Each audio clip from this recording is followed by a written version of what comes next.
还要格外小心了。台湾出现新型的 H6N1 流感病毒案例，而且这是全球人类感染的首例。这名感染患者是一名住在中部、20岁、从事早餐店的女性。刚开始发病初期，她是先发烧、咳嗽，然后又呼吸急促，而院方以克流感投药后，目前已经恢复健康了。其实 H6N1 在41年前原本爆发家禽这个大流行，这是一向被视为第一病源的病毒，没有想到现在却爆发人类遭到感染的个案，疾管局正在严密监控。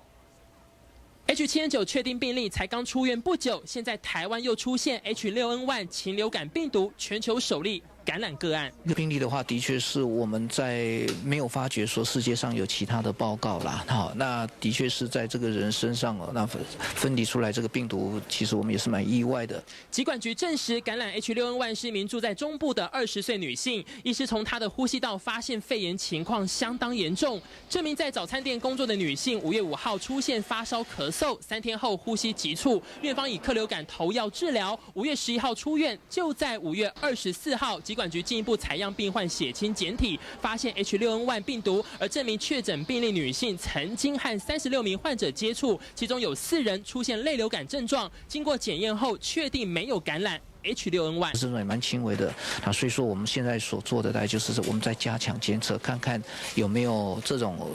还没有这种病例